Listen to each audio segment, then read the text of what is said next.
Dear delegates, may I kindly request you to please take your seats and so that we can bring the House to order.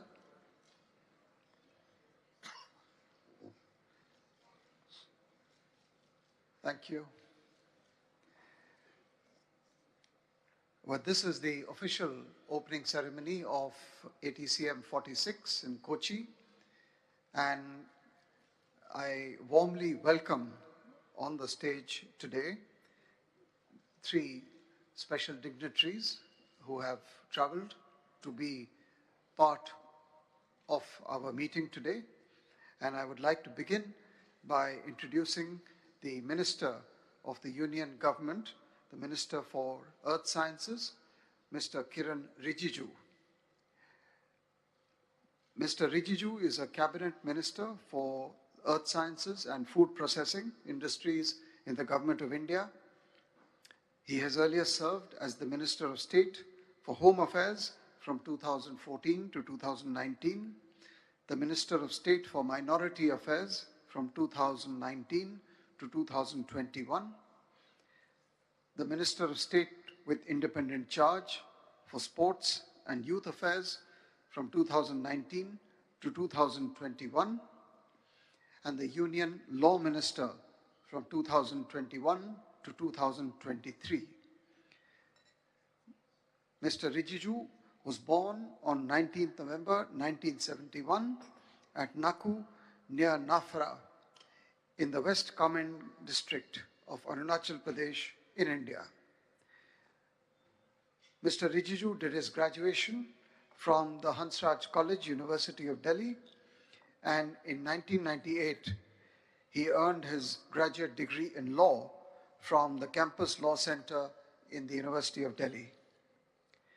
He is renowned to be a good athlete during his college days, and as of February 2023 has been actively playing both football and badminton. So with these words, may I kindly request you, Minister, to address us.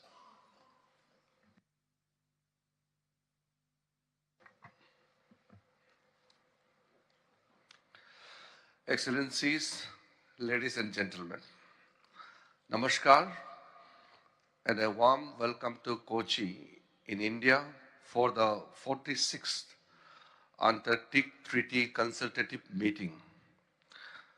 It is an honor and a privilege for India to host distinguished delegates from around the world in our beautiful country.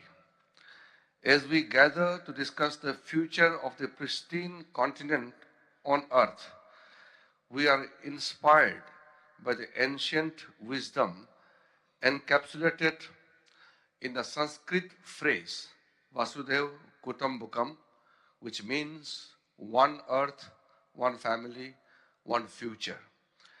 This philosophy resonates deeply with the principles that unite us under the Antarctic Treaty System, promoting peace, scientific cooperation, and the preservation of Antarctica for all mankind.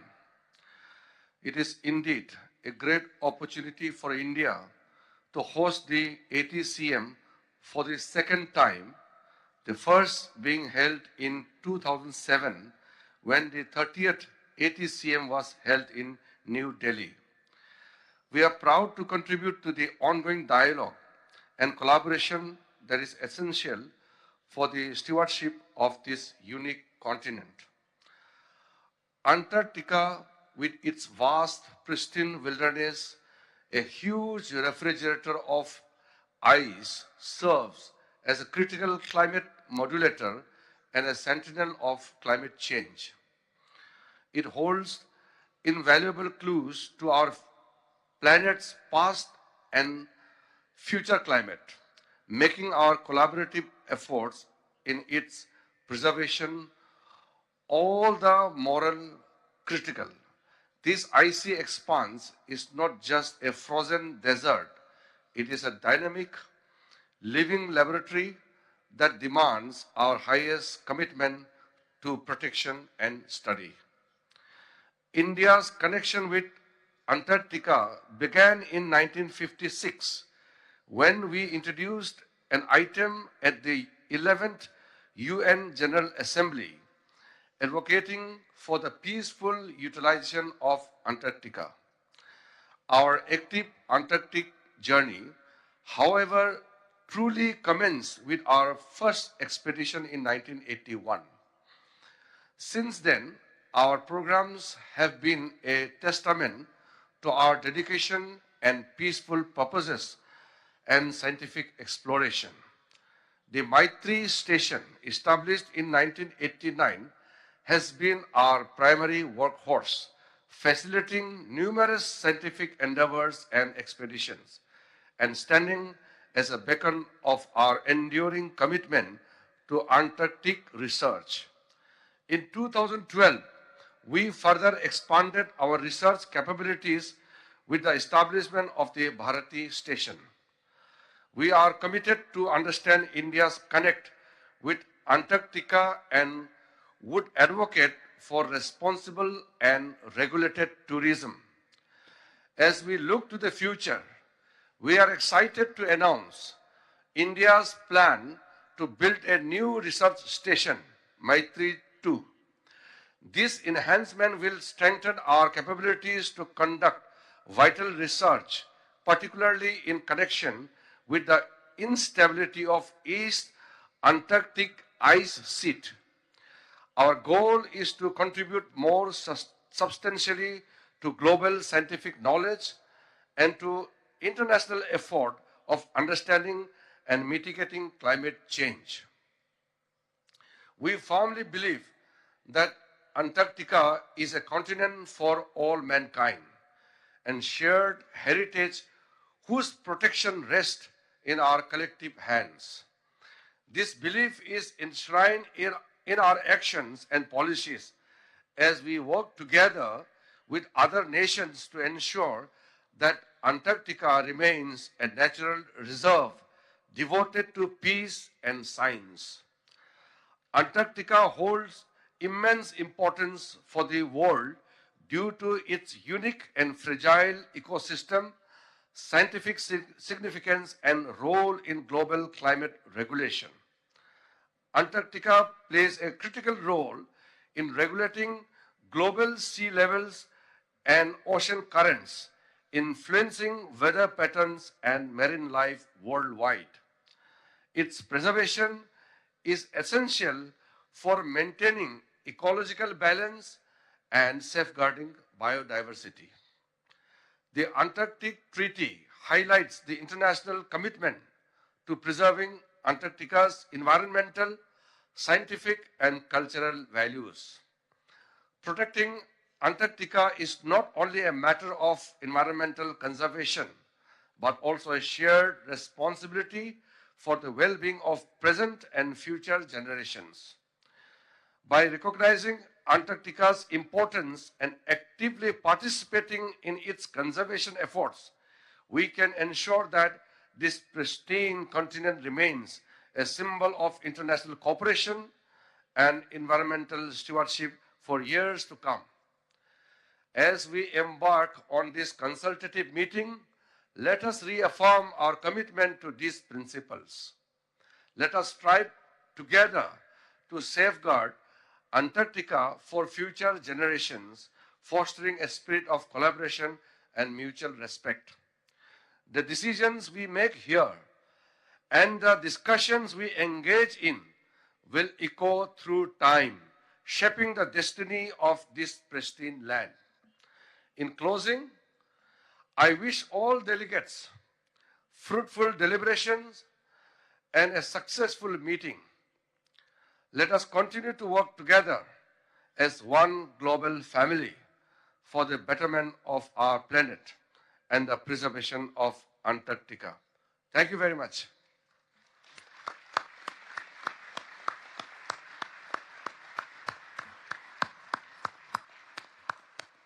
Thank you so much, Minister Ji, and for your comments and for the inaugural address that you have given to this meeting.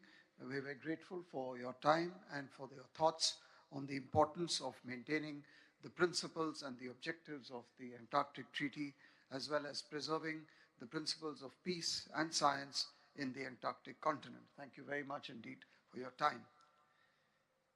I would now like to request Ambassador Pavan Kapoor, Secretary West from the Ministry of External Affairs, to give a talk on the Antarctic and its governance.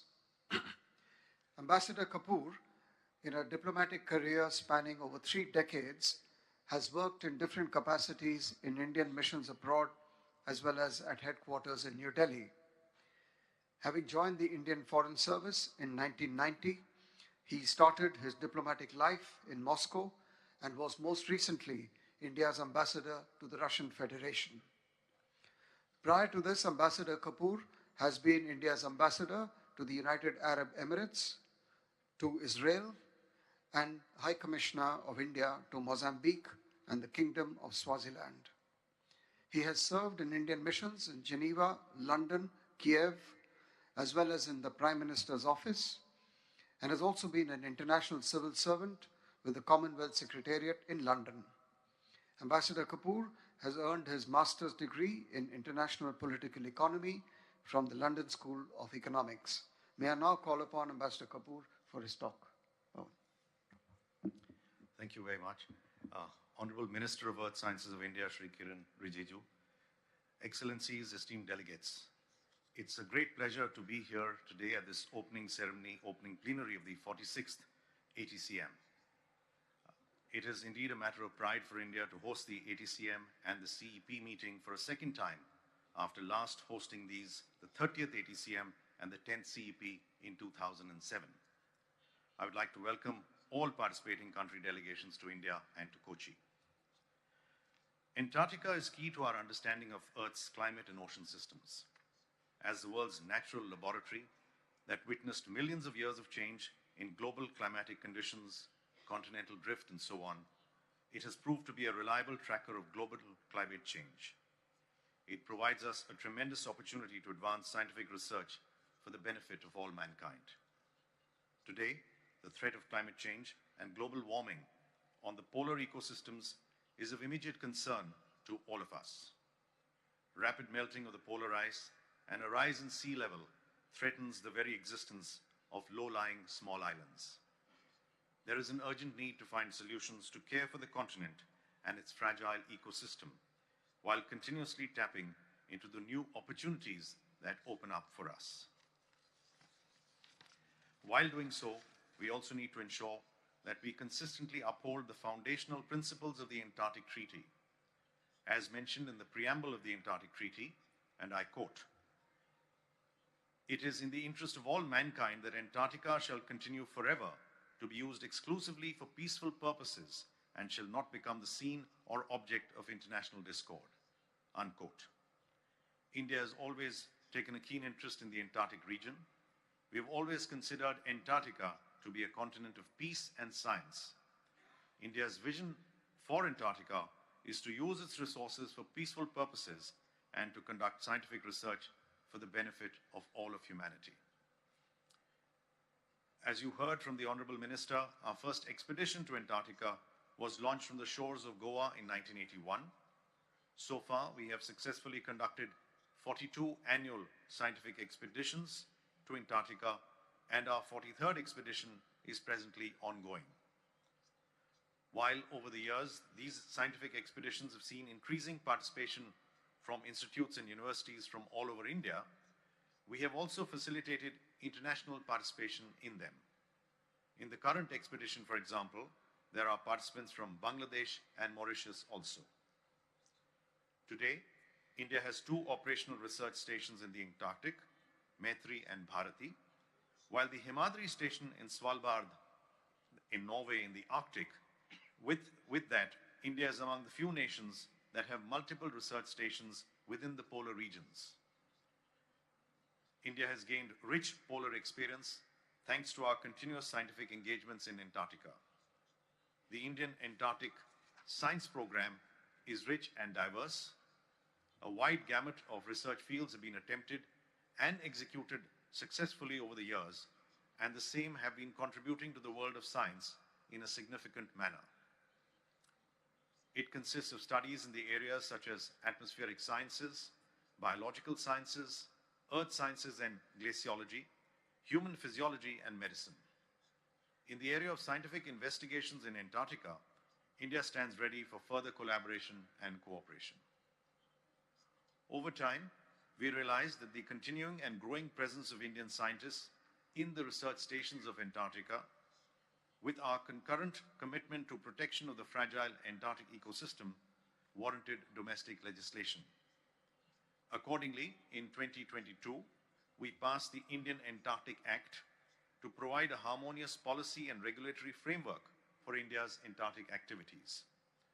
This was in accordance with India's accession to the Antarctic Treaty, the Madrid Protocol, and the CCMALR, or the Convention on Conservation of Antarctic Marine Living Resources.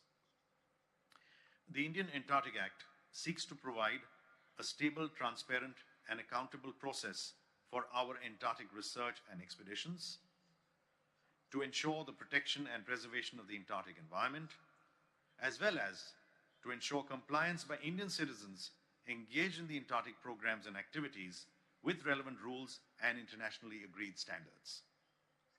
The Indian Antarctic Act also regulates India's interest and proactive involvement in the management of growing Antarctic tourism and sustainable development of fisheries resources in Antarctic waters.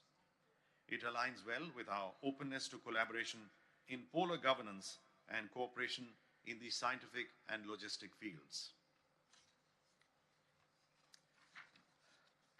Excellencies, distinguished delegates, new technologies are opening up new possibilities in the Antarctic, and so are the international community's ambitions and expectations. To access the continent and derive benefits for all of humanity, while also preserving it for future generations, it is important to tread cautiously in a controlled and regulated manner. In this regard, it is encouraging that this year, under India's chairship of the ATCM, there is a new working group dedicated to development of a tourism framework. Development of such a framework is an imperative for ensuring that the opening of the region does not endanger its pristine environment and related fragile ecosystems. It also holds great promise for unlocking the economic potential of the region. We are keen to work with all delegations for a good outcome from this working group also. Let me conclude by wishing all delegates very fruitful discussions over the coming days, and I wish you all also a very pleasant stay in Kochi. Thank you for your attention.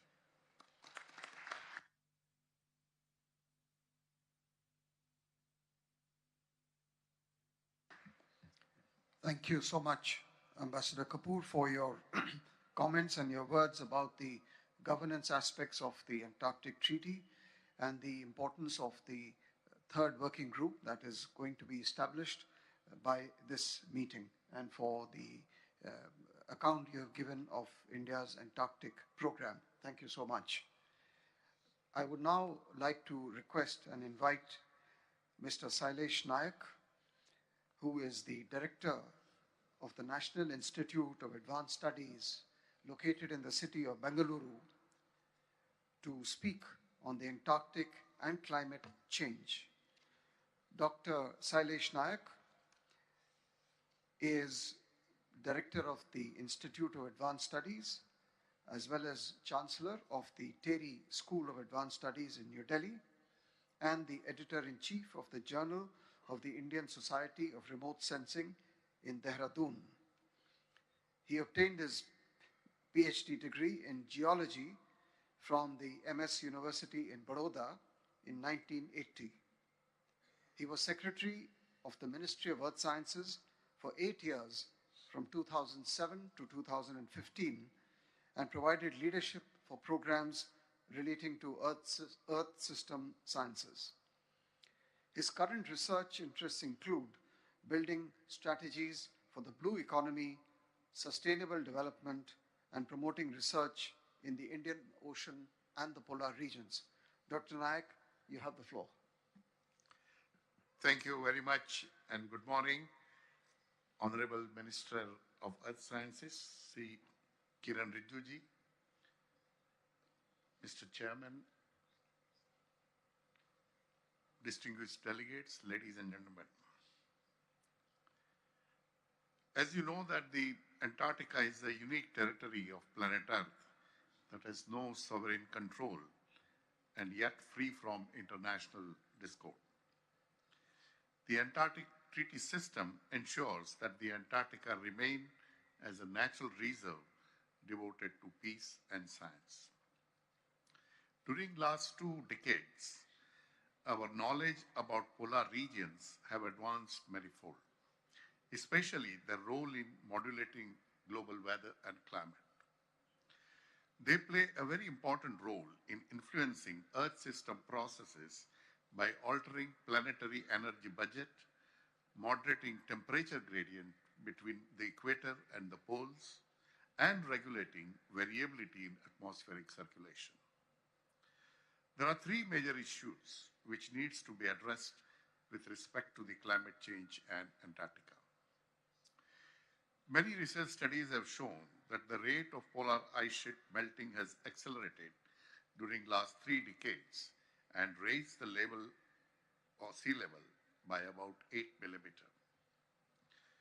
The atmospheric rivers in the southern hemisphere are shifting towards Antarctica due to ozone depletion, greenhouse gas emissions, and increase in sea surface temperature. Overall, 60% of ice calving events in the Antarctic Peninsula during last 20 years were triggered by the atmospheric rivers. The biggest uncertainty of societal and policy relevance facing the climate science today is the future contribution of Antarctic ice sheet to global sea level rise. A key issue is that what is the threshold for Antarctic ice shelf stability and global warming? The Paris Agreement for stabilizing temperature up to 1.5 to 2 degrees is one such threshold and expected to raise the sea level by half a meter if the temperature rises about 2 degrees centigrade. The melting of Antarctic ice sheet and resultant flooding into the tropical and mid-latitude coast and islands will affect coastal communities and ecosystems. The second issue is how the regional warming, ocean acidification, and the changes in sea ice distribution can affect species, ecosystem, and resources. The Antarctic krill habitat is likely to be reduced up to 20% and reduce the availability of food for many species of whales, seals, penguins, and fish. In one such study, it was observed that the penguin species, the Gen 2, numbers are increasing, but the population of other 2 penguin species, Adeline and Chinstrap, are dwindling due to warming. The increased human activity is likely to introduce non-indigenous species which may become invasive due to climate change. Studies related to the impact of climate-induced changes on marine biodiversity and functioning of ecosystem to be encouraged. The permanent ice-free area is less than 1% of the total area of the Antarctica. Antarctica has over 40,000 visitors a year, and many more research facilities are being built on the tiny ice-free area, at times without necessary clearances. The increasing human activities, along with the impacts of climate change, necessitates a strategy to identify and protect ecological sensitive areas and the compliance of environmental law. The understanding about the collective impact of the environmental change drivers, that is changing climate, sea ice, winds and currents, ocean acidification, resource exploration, the threat of biological invasions on many key ecological processes is limited. It is necessary to identify diversity of life in 3 major realms: the sea ice, water column, and seabed. The magnitude of predicted environmental change and its effects on marine life require long-term monitoring, hence baseline data is critical. The third issue is the resource demands, which is likely to increase during next 50 years as the climate continues to change and the technology advances.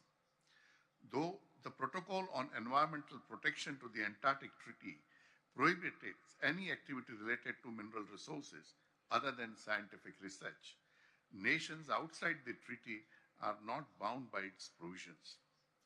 Technologies for oil, gas, and mineral exploration in remote regions have been developed or advancing rapidly. Bioprospecting could also present a future challenge.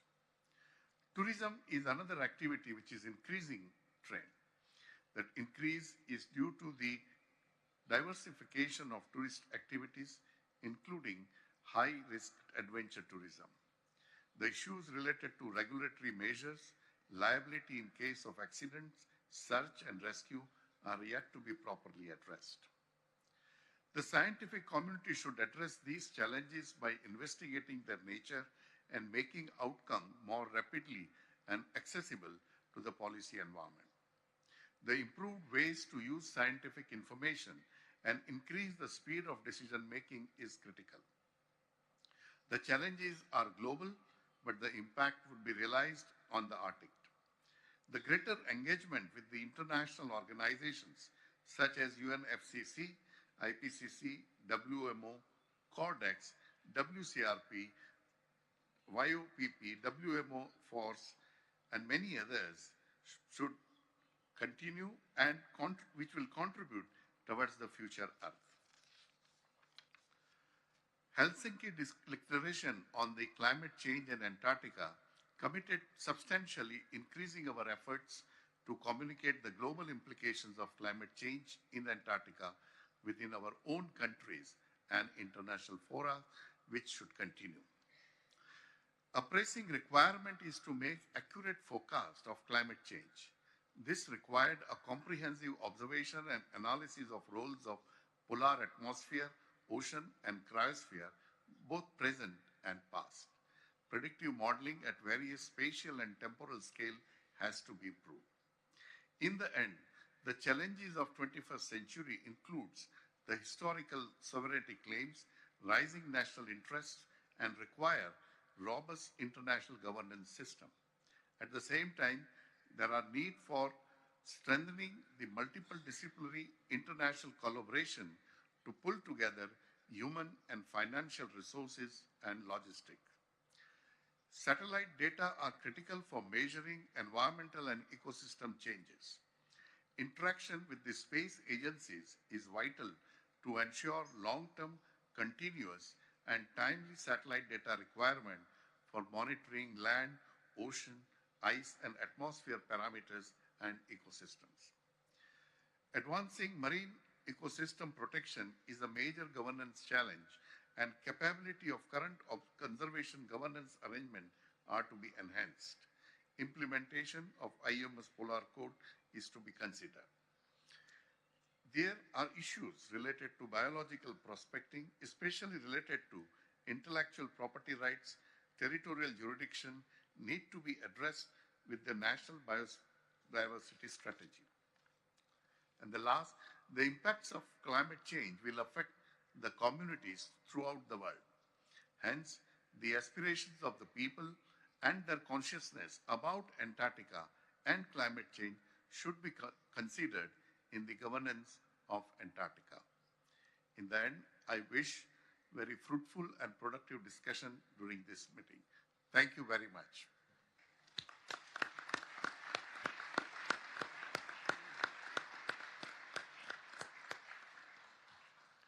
Thank you. Thank you so much, Dr. Sailesh Nayak, for your thoughts on the Antarctic and climate change.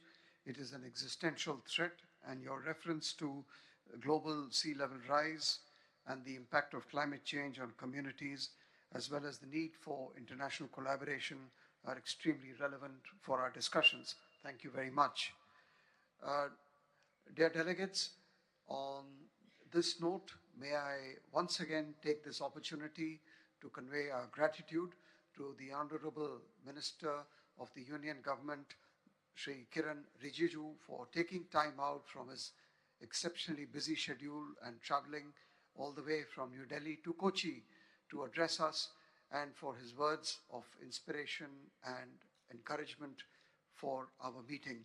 Thank you so much, sir, for taking time out. I also want to thank Ambassador Pawan Kapoor and Dr. Sailesh Nayak. Before we conclude the opening session, may I request the Deputy Secretary to make a few administrative announcements. Thank you, Chair. So we will now break for the tea, and the tea is up to 11 a.m. and we will request all the delegates to reassemble here at 11 a.m. We have also planned a brief interaction of the media with the Honorable Minister and other dignitaries, which will be held in Nautica Hall, which is just behind this hall. So I will request all the media people, if they want interaction with the Minister and other dignitaries, to proceed to that, and the other delegates may proceed to enjoy the coffee and tea break outside the hall. And we will meet at 11 a.m. again. Thank you. Thank you, Chair. Thank you. Thank you.